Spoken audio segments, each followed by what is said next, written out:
Hey everyone, welcome back to our channel. Let's do it. आज के इस video में हम करने जा रहे हैं क्लास 9 ज्योग्राफी का चैप्टर 4 क्लाइमेट। सो ये चैप्टर से जो है बहुत सारे लोग डरते हैं, आई नो। एंड जब इसको मैंने समझा नहीं था मैं भी डरती थी, क्योंकि बुक में ना ऐसे पूरा शफल करके दिया हुआ है, डायरेक्ट हम एनसीईआरटी पढ़ेंगे सो ये होगा। तो इसलिए हमारे टीचर्स ने लकीली अच्छे से समझा दिया है and I think I am ready to explain you. और मैंने सोचा है कुछ थोड़ा अलग तरीके से आपको पहले कुछ बेसिक्स क्लियर करवा के ऑनसेट ऑफ मॉनसून वो सारा पढ़ाएंगे। सो this is my small try, और आई एम श्योर इस वीडियो के बाद आपको अच्छे से ये चैप्टर जो है क्लियर हो जाएगा। तो इस वीडियो को एक बार मेरे कहने पर पूरा देखिए और उसके बाद आप कमेंट सेक्शन में बताना कि आपको कितना क्लियर हुआ। Okay, so let's get started with our session. So उससे पहले हम लोग वेदर और क्लाइमेट के बीच में डिफरेंस पढ़ेंगे। सो वेदर क्या है? शॉर्ट टर्म होता है, किसी भी जगह का refers to the state of atmosphere over an area at a given point in a given time. मतलब हम देखते हैं ना, एक ही दिन में वेदर कितने बार चेंज होता है, किसी एक गिवन टाइम किसी एक एरिया में कैसे एटमॉस्फेरिक कंडीशन है उसी को हम वेदर कहते हैं। जैसे कि हम बोलते हैं सुबह उठते ही हमको लगता है कि थोड़ा सा सनी हो रखा है, और हम देखते हैं कि शाम को हम कहीं पे बाहर जाने के लिए प्लान कर रहे होते हैं, धम धम धम बारिश गिर जाती है। सो ये वेदर जो है फ्रीक्वेंटली चेंज होता रहता है। बट क्लाइमेट क्या होता है?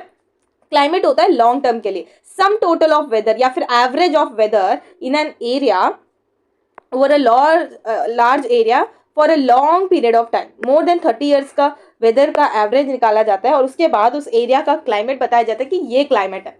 तो हम क्या बोलते हैं कि इंडिया का मानसून टाइप ऑफ क्लाइमेट है। मानसून यानी कि हम सोचते हैं कि नॉर्मली रेनी सीजन है, मानसून यानी कि होता है सीजनल रिवर्सल ऑफ इट। उस पर भी हम आएंगे। अब किसी एरिया का क्लाइमेट किन किन चीज़ों पर निर्भर करता है वो देखते हैं।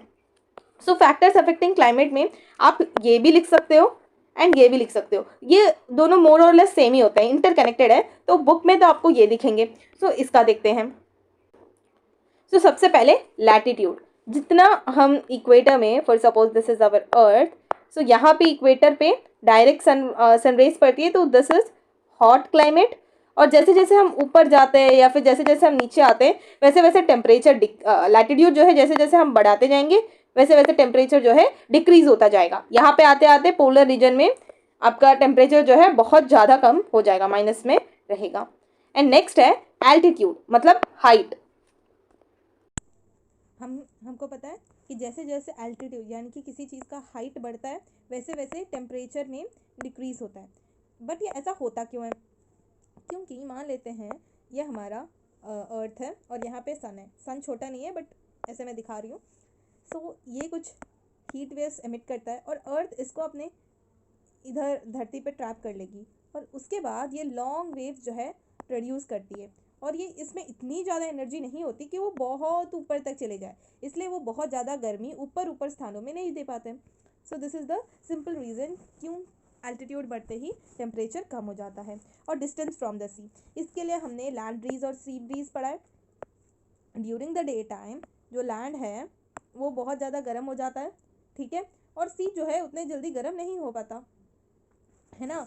अब मैं आपको ना एक सेकेंड इसको रोके, नेक्स्ट स्लाइड में नेक्स्ट पेज में बताती हूँ अच्छे से आपको, तब और अच्छे से समझेगा। सो इसको थोड़ी देर के लिए होल्ड करते हैं। नेक्स्ट है ओशन करेंट्स। ओशन करेंट्स में क्या है? मतलब ये हमारे हम इसका कुछ नहीं कर सकते, ये नेचुरल है। किसी जगह पे हॉट ओशन करेंट्स होते हैं तो उस जगह का टेम्परेचर जो है हॉट होता है, और किसी जगह पे कोल्ड ओशन करेंट्स होते हैं तो उस जगह का टेम्परेचर जो है कोल्ड और ड्राई होता है ना।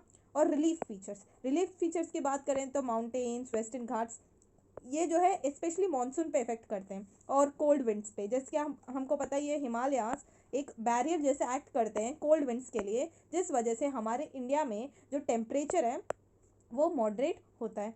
और वेस्टर्न घाट्स में बात करें तो वेस्टर्न घाट का यहाँ से जब मानसून के विंड्स जाते हैं तो वेस्टर्न घाट्स इसको रोक लेती है, और उसके बाद इसके लीवर्ड साइड पे बारिश नहीं हो पाती। यहाँ पे खूब बारिश होती है, यहाँ पे बारिश नहीं हो पाती। सो ऐसे किसी जगह का क्लाइमेट इससे भी हम डिटरमाइन कर सकते हैं। तो these were the 5 factors. Okay, so हम नेक्स्ट कुछ बेसिक कॉन्सेप्ट्स पढ़ते हैं। इसको पढ़ने के बाद जब हम मानसून को पढ़ेंगे, इन मानसून अराइवल इन इंडिया पढ़ेंगे, तो और अच्छे से हमको सब कुछ समझ आ जाएगा। पहले हम देखते हैं relation between temperature and pressure. मान लेते हैं कोई दो रीजन्स हैं, रीजन ए एंड बी। यहाँ पे जो है हाई टेम्परेचर है। तो हाई टेम्परेचर है तो हमको पता है, छोटे से हम पढ़ते हैं, हॉट एयर राइजेस अप। जब ये राइज अप हो जाता है तो यहाँ पे लो प्रेशर रीजन जो है डेवलप हो जाता है। तो लो प्रेशर रीजन है यहाँ पे, और यहाँ पे कोल्ड है तो हाई प्रेशर रह रहा है। ठीक है, तो हमेशा ये रूल है कि हाई प्रेशर से ही लो प्रेशर पे विंड मूव होती है। सो उस तरीके से ये विंड जो है इस तरीके से मूव होगी। तो हम इससे कंक्लूड कर सकते हैं कि जहाँ पे हाई टेम्परेचर होगा वहाँ पे लो प्रेशर होगा, और जहाँ पे लो टेम्परेचर होगा वहाँ पे हाई प्रेशर हो गया, और हमेशा विंड हाई प्रेशर से लो प्रेशर रीजन में मूव करेगी, है ना। हम इतना बता सकते हैं। अब नेक्स्ट है, हाँ इसी में मैं आपको लैंड ब्रीज और सी ब्रीज भी बताने वाली थी ना। सो इससे हम क्या कह सकते हैं, लैंड जो है बहुत जल्दी गर्म हो गई, यानी कि यहाँ पे हाई टेम्परेचर है, यानी कि लो प्रेशर है, और सी जो है उतनी जल्दी गर्म नहीं हो पाई, तो यहाँ पे हाई प्रेशर है। ठीक है, low temperature causes high pressure, तो ये इस तरीके से मूव होंगे।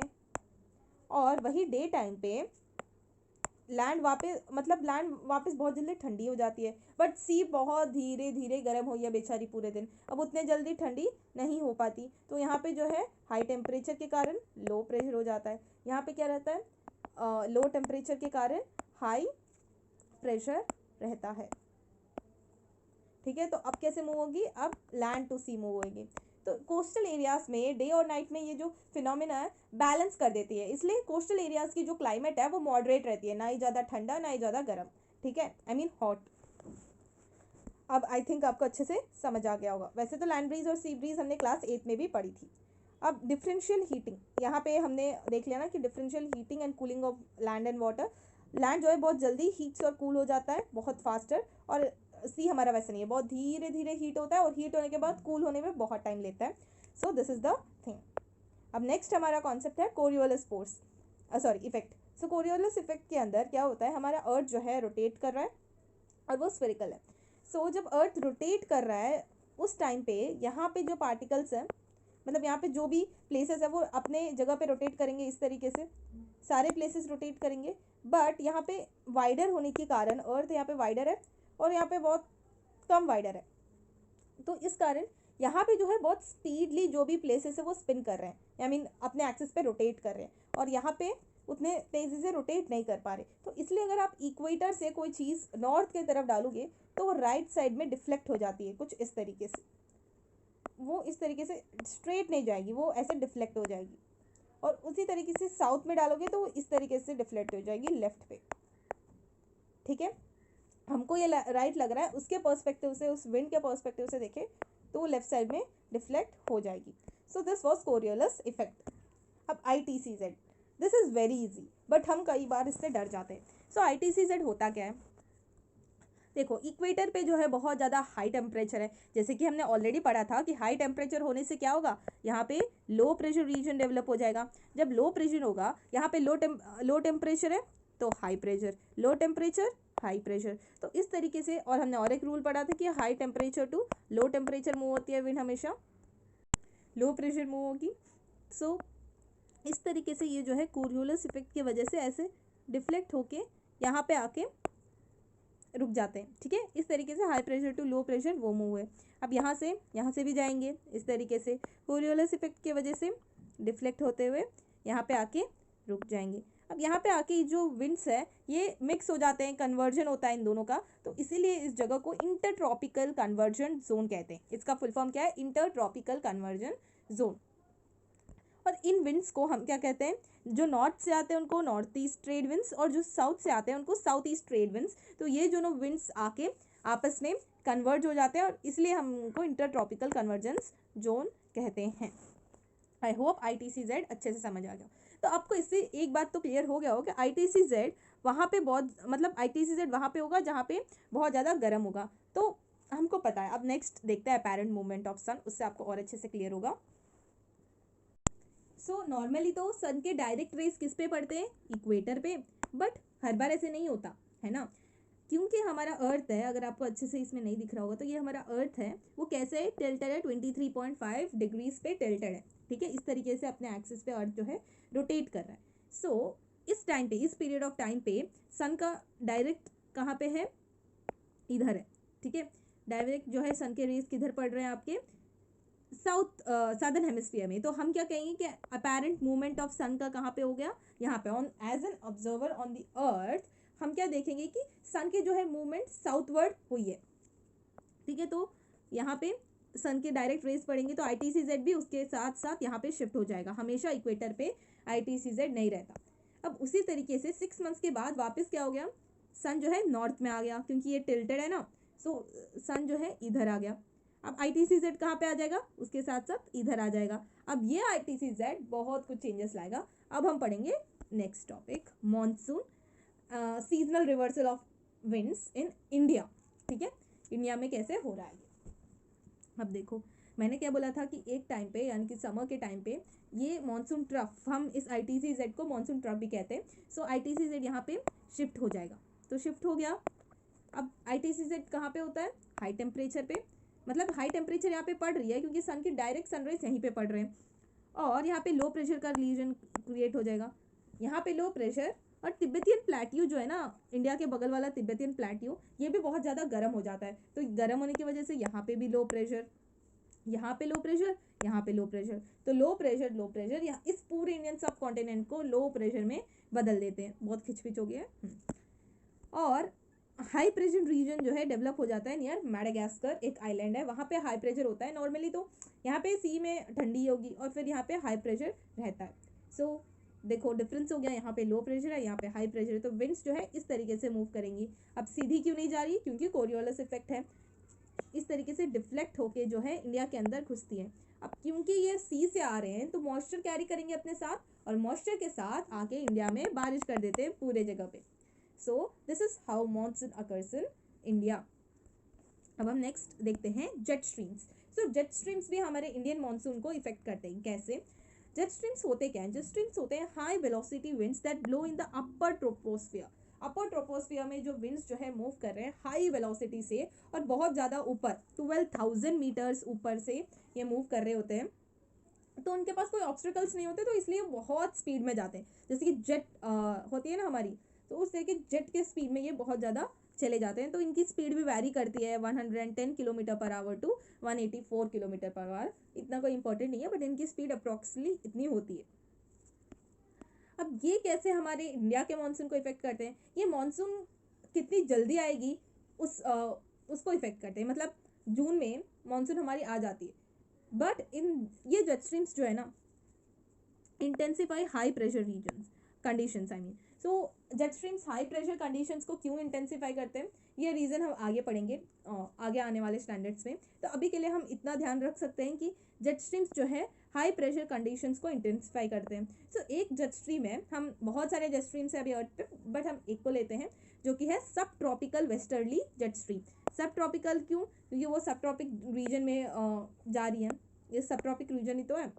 और वेस्टर्ली क्योंकि ये वेस्ट टू ईस्ट मूव करती है। अब इस तरीके से ये ऑनसेट ऑफ मॉनसून को इफेक्ट करती है, वो देखते हैं। तो यहाँ पे आते आते ये बाइफरकेट हो जाती है, बाइफरकेट होके दो ब्रांचेस में डिवाइड हो जाती है। एक ब्रांच जो है तिब्बतियन हाईलैंड्स के नॉर्थ से जाता है, और एक ब्रांच जो है तिब्बतियन हाईलैंड्स के साउथ से जाता है। और यहाँ पे आप एक चीज़ नोटिस कर रहे होंगे कि इंडिया के ऊपर से जा रहा है, और यहाँ पे इंडिया के ऊपर से जा रहा है, मतलब ये एक अराउंड गंगा प्लेन्स के ऊपर से जाता है, तो इंडिया के ऊपर से जा रहा है, यानी कि यहाँ पे हाई प्रेशर रहेगा। तो जब तक ये जेट स्ट्रीम यहाँ से जाता रहेगा तब तक प्रेशर डिफरेंस क्रिएट नहीं होगा। हमको तो चाहिए यहाँ पे लो प्रेशर, फिर जाके हाई प्रेशर से लो प्रेशर में इंडिया में बारिश घुसेगी। सो इसीलिए जब तक ये जेट स्ट्रीम जो है विथड्रॉ नहीं हो जाती, तो एक टाइम पे जून आते आते ये जेट स्ट्रीम जो है नॉर्थवर्ड मूव हो जाती है। बड़ी दया आती है इसको हम पे। सो ये नॉर्थवर्ड मूव हो जाती है, फिर यहाँ पे वो चली गई तो क्या होगा, low pressure as usual ITCZ यहाँ पे शिफ्ट हो जाएगा और हमारे इधर बारिश हो जाएगा। तो इसको मैंने लिखा है during June southern branch shifts northward, a low pressure zone appears in the Indian subcontinent. Northward shift of subtropical westerly jet stream is the first indication for onset of monsoon. ठीक है, अगर मानसून डिले हो रहा है तो हमको इसी को बताना पड़ेगा कि भैया जल्दी चले जाओ, हमको मानसून चाहिए। ठीक है, अब नेक्स्ट है एल नीनो। अब एल नीनो क्या है, क्या होता है, नॉर्मली हम ले लेते हैं पैसिफिक ओशन। ठीक है, ये है पैसिफिक ओशन, एक नहीं एक ही है, बहुत सारे नहीं है। सो पैसिफिक ओशन है यहाँ पे हमारे पास, और ये ईस्टर्न वेस्टर्न पैसिफिक ओशन है और ये ईस्टर्न पैसिफिक ओशन है, ठीक है ना। और यहाँ पे जो है सरफेस वाटर जो है वार्म हो जाते हैं, ठीक है, सरफेस वाटर वार्म रहते हैं। तो जो नॉर्थ ट्रेड विंड्स आते हैं हमारे, ट्रेड विंड्स जो आते हैं नॉर्मली वो इसको इस तरीके से पुश करते हैं। आज क्या हो रहा है, तो जो ट्रेड विंड्स है उसको इस तरीके से वेस्ट के तरफ पुश करते हैं। तो यहाँ पे लो प्रेशर रीजन क्रिएट हो जाता है और यहाँ पे Peruvian current, cold Peruvian current होता है, इसके वजह से यहाँ पे हाई प्रेशर रीजन क्रिएट हो जाता है। तो इस तरीके से high pressure to low pressure, फिर लो प्रेशर की ये ऊपर जाएगी, फिर ऐसे, तो ऐसे चलता रहता है, एक साइकिल के जैसे ये चलता रहता है, जिसके वजह से जो मेडागास्कर है वहाँ पे हाई प्रेशर रीजन जो है डेवलप हो जाता है। बट एवरी 2 to 5 ईयर्स में ये अरेंजमेंट डिस्टर्ब हो जाता है, ठीक है, एवरी 2 to 5 ईयर्स में पता नहीं क्या हो जाता है, ये अरेंजमेंट जो है डिस्टर्ब हो जाएगा। और हमारे जो यहाँ पे हाई प्रेशर रीजन होनी थी ना, वो ट्रेड विंड्स जो है वीक हो जाते हैं। बेसिकली जब ट्रेड विंड्स वीक हो जाते हैं तो अच्छे से इसको इस तरफ नहीं ले जा पाते, यहीं पे जो है लो प्रेशर बना रह जाता है, यानी कि यहीं पे लो प्रेशर बन जाएगा। तो यहाँ पे लो प्रेशर बना तो यहाँ पे हाई प्रेशर बन जाता है, क्योंकि सरफेस वाटर को ढकेलते हुए यहाँ पे किसी ने लाया नहीं है हॉट विंड्स को। तो यहाँ पे हाई प्रेशर, यहाँ पे लो प्रेशर, ये उल्टा हो गया साइकिल, ठीक है। जब उल्टा साइकिल हो जाता है तो उसको हम एल नीनो कहते हैं। सो आप बोलोगे चलो भाई ठीक है चलेगा, पर हमारे इंडिया का क्या प्रॉब्लम है इससे। जब एल नीनो ईयर में एल नीनो होता है उस टाइम पे जो हमारा मेन इंपॉर्टेंट चीज़ क्या था, यहाँ पे मेडागास्कर की जगह पे हाई प्रेशर रीजन डेवलप होना था, तो वो फुली डेवलप नहीं हो पाता है। अगर हाई प्रेशर रीजन स्ट्रांग नहीं है तो वो कैसे मानसून विंड्स को उस तरफ भेजेगा। इसलिए जो मानसून है उसकी जो मतलब एक तरीके से क्वांटिटी हम कह सकते हैं कि बहुत कम जो है बारिश होते हैं एल नीनो ईयर में, ठीक है। और अब हम बात करते हैं सीजन्स ऑफ इंडिया की। अच्छे से आपको ये सारी चीज़ें समझ आ गए करके मैं सोच रही हूँ। एंड इस एल नीनो के बारे में हमको और अगर हम ज्योग्राफी लेंगे क्लास 11th में तो और भी पढ़ने को मिलेगा। आज इस साल तो इतना ही है, एंड जेट स्ट्रीम्स के बारे में भी हमको और पढ़ने मिलेगा। आई होप ये सारी चीज़ें तो आपको क्लियर है। अगर ये सारी चीज़ें क्लियर है तो सीजन्स ऑफ इंडिया तो बहुत ईजी है ना। Let's see seasons of India. उसमें फर्स्ट है एडवांसिंग मानसून। एडवांसिंग मानसून यानी कि एक तरीके से हम कह सकते हैं उसको रेनी सीजन। इस सीज़न में क्या होता है, जैसे ही जो मानसून विंड्स हैं इंडिया में घुस रहे हैं उस सीज़न को ही हम एडवांसिंग मानसून कहते हैं। यहाँ पे जो है वो हमारी नॉर्मल रेनफॉल इंक्रीज हो जाती है suddenly and continues for several days. जो मतलब बारिश का मौसम है तो वही होने वाला है, वही होगा कि सडन रेनफॉल जो है सडनली इंक्रीज हो जाती है और बहुत दिन तक चलती है। और this sudden onset of moisture laden winds associated with violent thunders and lightning is termed as burst of monsoon. ऐसे लगता है मानसून फुट गई, ठीक है। अब सबसे पहले इंडिया में मलाबार कोस्ट, मतलब केरला, मलाबार कोस्ट में केरला के उस कोस्ट में सबसे पहले रेनफॉल आता है जून के टाइम पे। First week of the June में केरला में बारिश हो जाते हैं, ठीक है। और उसके बाद जो मानसून ब्रांच है वो कैसे बाइफरकेट हो रहा है, क्या हो रहा है वो हम देखते हैं। मानसून ब्रांच है वो बाइफरकेट हो जाता है अरेबियन सी ब्रांच और बे ऑफ बंगाल ब्रांच में। हम सबसे पहले बे ऑफ बंगाल ब्रांच की बात करेंगे, उसके बाद हम आगे जाएंगे। बे ऑफ बंगाल ब्रांच में हम आगे बढ़ते हैं। और गाइस ये मैप्स वगैरह जो है मैं मतलब उतनी परफेक्ट नहीं हूँ, मुझे भी लग रहा है कि ये गलत है, थोड़ा सा ज़्यादा चौड़ा बन गया है, जो भी है। बस समझाने के पर्पज़ पे मैंने ये बनाया है। प्लीज़ फॉरगिव मी अगर गलत कुछ बन गया है तो। अरेबियन यहाँ पे बे ऑफ बंगाल ब्रांच यहाँ पे आ गया है। सबसे पहले इसका फर्स्ट ब्रांच जो है यहाँ पे आके म्यांमार में हिट करता है, म्यांमार में घुस जाता है, मतलब म्यांमार के अंदर नहीं जाता, वहाँ पे अराकन हिल्स होती है, उसके वजह से। अब ये देखो रिलीफ फीचर, यहाँ पे भी रिलीफ फीचर का आ गया। रिलीफ फीचर्स के वजह से ये इधर डिफ्लेक्ट हो जाती है, इंडिया के अंदर घुस जाती है, और एक जो है इधर चली जाती है, मतलब यहाँ पे ये बाइफरकेट होती है और एक इधर चली जा रही है और एक अंदर इंडिया के अंदर आ रही है। ये भी इंडिया के अंदर ही है। बांग्लादेश और मेघालय इन एरियाज में ये बारिश करती है। यहाँ पे एक एरिया है मौसिनराम जो हाईएस्ट एवरेज रेनफॉल रिसीव करता है इन दी वर्ल्ड। तो मौसिनराम कहाँ पे है, मेघालय में है, यहाँ पे बारिश बहुत होती है। यहाँ पे ये ब्रह्मपुत्र वैली इन सारे जगह में ये बारिश करता है। अब ये जो बाइफरकेट होके इधर आया था, ये पंजाब प्लेन्स, वेस्ट बंगाल, गंगा प्लेन्स, वेस्ट बंगाल और इस सारी जगह में बारिश करता है, ठीक है। अब बात करते हैं अरेबियन सी ब्रांच की। अरेबियन सी ब्रांच में सबसे पहले एक ब्रांच जाके वेस्टर्न घाट्स में, वेस्टर्न घाट्स इतने ऊपर नहीं है, थोड़े से नीचे भी बना सकते हैं हम। सो ये वेस्टर्न घाट्स में जाके बारिश होती है। बट यहाँ पे प्रॉब्लम क्या है, जिसकी मैंने स्टार्टिंग में भी बताया था आपको कि एक साइड पे तो खूब भर के बारिश होती है, ठीक है, बहुत ज़्यादा बारिश हो रही है यहाँ पे, बट लीवर्ड साइड पे, मतलब इस साइड पे जो है बादलें नहीं जा पाती, एक तरीके से हम कह सकते हैं मानसून विंड्स को रोक देती है। सो यहाँ पे जो है ड्राई रहता है, यहाँ पे बारिश नहीं होती है, ठीक है ना। अब नेक्स्ट ब्रांच की बात करते हैं, तो मुंबई से गुजरते हुए सेंट्रल हाईलैंड में पहुंच के, मतलब इस सारे एरिया में जो है बारिश कर देती है, ठीक है, सेंट्रल इंडिया बोल सकते हैं हम। और दूसरी ब्रांच जो है वेस्टर्न जो राजस्थान है उससे जाती है, वहाँ पे दो एरियाज हम कह सकते हैं कि सौराष्ट्र पेनिनसुला और कच्छ।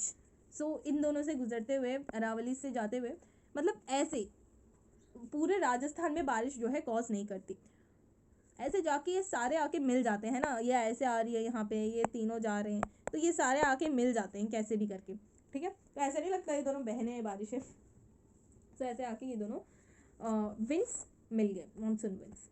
सो इस तरीके से बारिश हो रहा है। बट ये बारिश के जो अमाउंट है ना वो वैरी करती है, क्योंकि जब बारिश फ्रेश है, तो सबसे पहले बारिश यहाँ पे कर रही है, यहाँ पे खूब बारिश करेगी, फिर मॉइस्चर इसका थोड़ा ऊपर जाते जाते जाते डिक्रीज हो जाता है, तो वहाँ पे थोड़ी कम बारिश करेगी, इसीलिए मानसून वैरी करता है।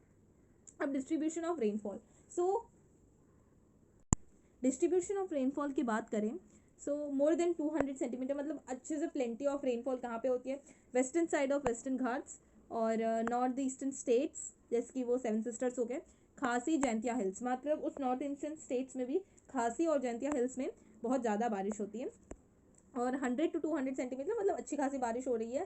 Southern part of Gujarat, eastern part of Tamil Nadu, eastern parts of Ganga plain, so इन सारे जगह में इतनी बारिश। और 50 to 80 centimetre Jammu Kashmir, Punjab, Haryana, UP, Delhi, eastern Rajasthan, Gujarat, parts of Deccan plateau, इन सारे जगह पे इतनी। और लेस देन 50, मतलब यहाँ पे उतनी बारिश नहीं हो पा रही है, जिसकी western Rajasthan, interior regions of Indian peninsula और लद्दाख। सो हम कह सकते हैं कि कोल्ड डेजर्ट है एक लद्दाख, और हॉट डेजर्ट है थार डेजर्ट, तो हमको पता ही है वो डेजर्ट बना इसलिए क्योंकि वहाँ पे बारिश नहीं हो पा रही। अब नेक्स्ट सीजन जो है रिट्रीटिंग मानसून है। During the months of October and September, owing to the apparent movement of sun towards south, जो है अब देखो सन हमेशा मतलब ITCZ हमेशा यहाँ पे नहीं रहेगा, निकल जाएगा वहाँ से। अब सदर्न हेमिस्फीयर में भी जाना है, तो सदर्न हेमिस्फीयर में जब वो चला जाता है तो यहाँ पे वापस हाई प्रेशर रीजन बन जाएगा। जब यहाँ पे हाई प्रेशर रीजन बनेगा तो धीरे धीरे जो है विंड्स अंदर जाना बंद हो जाएंगे, मतलब ये जो ऐसे जा रहे थे अंदर, अब वहाँ पे लो प्रेशर है ही नहीं, तो वो अंदर क्यों जाएंगे, तो वो जाना बंद हो जाते हैं धीरे धीरे करके। और जो normal north east trade winds जो है, मतलब इंडिया पे ना, अगर हम ये वाला मैप वापस ये वाला देखें, हाँ, तो इंडिया में नॉर्मली अगर मानसून सीजन को छोड़ के बात करें तो इंडिया ऐसे नॉर्थ ईस्ट ट्रेड विंड्स चलती है इंडिया पे नॉर्मली, तो वो नॉर्थ ईस्ट ट्रेड विंड्स जो है चलना शुरू हो जाते हैं, ठीक है। हम कहाँ पे थे, हाँ, so north east trade winds. और इस सीज़न पे जो है डे का टेम्परेचर बहुत ज़्यादा होता है और नाइट का टेम्परेचर कम होता है, यानी कि दिन गर्म और रात ठंडे होते हैं। और इस टाइम पे जब इस तरीके से नॉर्थ ईस्ट ट्रेड विंड्स चल रही हैं, सो यहाँ पे जो है लो प्रेशर रीजन डेवलप हो जाता है, मतलब ये लो प्रेशर रीजन यहाँ पे डेवलप हो गया तो साइक्लोनिक डिप्रेशंस होते हैं, और बे ऑफ बंगाल में साइक्लोनिक डिप्रेशंस होते हैं। और आपने सुना भी होगा कि अक्टूबर सितंबर टाइम पे ये उड़ीसा, आंध्र प्रदेश, इन सारे जगहों में ये साइक्लोन्स जो है हिट करते हैं और ह्यूज डिस्ट्रक्शंस करते हैं। और तमिलनाडु के कोरोमंडल कोस्ट में भी अभी बारिश होती है। अब यहाँ पे और एक फिनोमिना भी होता है अक्टूबर हीट। अक्टूबर हीट यानी कि यहाँ पे अभी भी अर्थ गीली है, अभी अच्छे से सूखी नहीं है, तो ह्यूमिडिटी रहेगा और टेम्परेचर जो है बढ़ता जा रहा है। तो ह्यूमिडिटी इतनी ज़्यादा है और टेम्परेचर हाई है, तो वेदर जो है ना ऑप्रेसिव बन जाता है, मतलब बहुत अच्छा नहीं लगता है ना। हम देखते हैं कि ह्यूमिडिटी बहुत ज़्यादा हो रखी है, उतना मज़ा नहीं आता। सो दिस फिनोमिना को हम अक्टूबर हीट कहते हैं। क्यों? क्योंकि ये अक्टूबर में हो रही है, इसलिए अक्टूबर हीट कहलाई जाएगी। अब विंटर तो बहुत ईजी है। विंटर सीजन में जो नॉर्मल चीज़ें होने हैं वो मैंने यहाँ पे नहीं लिखा, जैसे कि जो नाइट्स है वो बड़े होते हैं, डेज छोटे होते हैं, और नाइट्स बहुत कूल होते हैं, ऐसा टेम्परेचर डिक्रीज होता है, ये तो हम देखते आ रहे हैं, दिस इज़ आवर ऑब्जर्वेशन, वो तो हम देखते आ रहे हैं। अब बात करते हैं कोस्टल रीजन्स की। पेनिनसुलर इंडिया, पेनिनसुलर इंडिया में कोई नोटिसेबल चेंज क्यों नहीं है, क्योंकि ये देखो यहाँ पे भी सी, यहाँ पे भी सी, यहाँ पे भी सी, पूरी सी, तो ये मॉडरेटिंग इफेक्ट देगा, मॉडरेटिंग इफेक्ट ऑफ सी, इसीलिए उतना कोई चेंज नहीं होता, ठीक है। और ये जो है रीजन थोड़ा सा इक्वेटर के पास में भी है, इसलिए भी कुछ उतना नोटिसेबल चेंज नहीं होता, बट जैसे जैसे हम नॉर्थवर्ड मूव करते हैं वैसे वैसे टेम्परेचर जो है इंक्रीज होता जाता है, आई मीन डिक्रीज होता जाता है। सो while moving from Bay of Bengal, northeast trade winds while moving from Bay of Bengal pick up moisture and cause rainfall in Tamil Nadu. जो नॉर्थ ईस्ट ट्रेड विंड्स है, मतलब normally winters में north east trade wind से move करनी है। सो यहाँ पे जैसे कि हमारा इंडिया है मान लो, तो यहाँ से जब बे ऑफ बंगाल से वो आ रही है नॉर्थ ईस्ट ट्रेड विंड्स, थोड़े से ऐसे आएंगे, ऐसे भी आएंगे। सो यहाँ से आते आते वो तमिलनाडु पे तो मतलब मॉइस्चर लेंगे, क्योंकि ये सी बे ऑफ बंगाल वाटर बॉडी आ गया, तो यहाँ से मॉइस्चर लेंगे, मॉइस्चर लेके यहाँ पे तमिलनाडु में बारिश होती है। तो हम इस तरीके से तमिलनाडु में बारिश देख सकते हैं। और भी होती है बारिश कहाँ पे, हमारी इंडिया के इस रीजन पे कैसे होती है वो मैं बता देती हूँ। Low pressure western cyclonic disturbances होते हैं कहाँ पे, मेडिटेरियन सी के पास, वहाँ पे एक लो प्रेशर रीजन जो है डेवलप हो जाता है। मेडिटेरियन सी समवेयर हियर हो गया, अगर हम इंडिया को यहाँ पे ले लें। So if this is India, अरे यार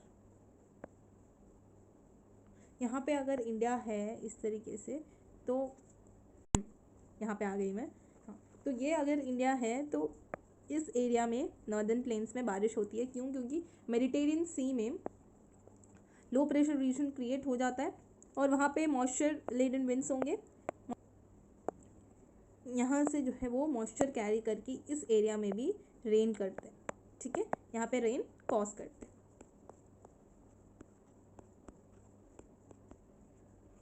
और ये वेस्टर्ली जट स्ट्रीम की वजह से ये इंडिया में आ जाते हैं, ठीक है ना। और इन रेंस को महावत कहते हैं, जो राबी क्रॉप्स के कल्टीवेशन में हेल्प करते हैं ये रेंस, तो ये नीडेड है उस एरिया के लिए। अब समर सीज़न की बात करें तो समर सीज़न तो आप सभी लोग जानते ही हैं। सो इसमें एक फिनोमिना होता है लू। लू होता है strong gusty strong and dry winds that blow during the day, ठीक है। और ये लू जो है, अगर हम इस लू को एक्सपोज होते हैं तो हम बीमार भी पड़ सकते हैं, और काफ़ी बार आप में से कोई लोग पड़े भी होंगे। हम नॉर्मली खेलने निकल जाते हैं दोपहर के टाइम पे और घर आके बीमार। सो डस्ट स्टॉर्म्स ऐसे स्टॉर्म्स होते हैं जो लो टेम्परेचर करते हैं और लाइटली रेन कॉज करते हैं और वहाँ के एरिया को थोड़ा सा कूल कर देते हैं। भाई बहुत गर्म हो रहे हो, हॉट हो रहे हो, थोड़े कूल हो जाओ, ठीक है। तो डस्ट स्टॉर्म्स भी आपको नॉर्दर्न इंडिया में दिखाई पड़ेंगे। और लोकलाइज थंडर स्टॉर्म्स, और ये थंडर स्टॉर्म्स जो है वेस्ट बंगाल में होते हैं, ठीक है, वेस्ट बंगाल में होते हैं, तो इसको काल बैसाखी कहते हैं। और केरला और कर्नाटका में लास्ट वीक ऑफ द मे में होते हैं। सो ये मैंगो शावर कहलाए जाते हैं, क्योंकि राइपनिंग ऑफ मैंगो में ये हेल्प करते हैं, ठीक है। और मानसून एज यूनिफाइंग बॉन्ड, क्यों? क्योंकि मानसून जो है इंडिया जैसे स्टेट के लिए, कंट्री के लिए बहुत ज़्यादा नीडेड है, क्योंकि यहाँ पे 64% of the population is dependent on agriculture. So monsoon rainfall पे भी डिपेंडेंट है बहुत सारे लोग अभी भी। सो अगर मानसून नहीं होगी सो हमारे क्रॉप्स कल्टीवेट नहीं होंगे, तो क्रॉप्स कल्टीवेट नहीं होंगे सो फिर तो हम सारे लोग ऐसे ही रह जाएंगे। So monsoon is a very important thing. और रिवर्स में भी जो हम पानी यूज़ कर रहे हैं उसमें भी रिप्लेनिशमेंट कैसे मिलती है? मानसून से ही मिलती है। सो जहाँ पे जितनी रेनफॉल हो रही है उस पर डिपेंड करता है कि वहाँ पे कौन सी क्रॉप उगाई जाएगी, फेस्टिवल्स, प्लांट डाइवर्सिटी, तो ये सारी चीज़ें मानसून पे ही डिपेंड करते हैं। So this is very much needed. So this was the whole chapter. I hope मैंने न्यू ट्राई किया और आपको समझ आया, सोच रही हूँ। सो अगर आपको थोड़ा भी समझ आए तो please like this video and share, comment and subscribe. Thank you.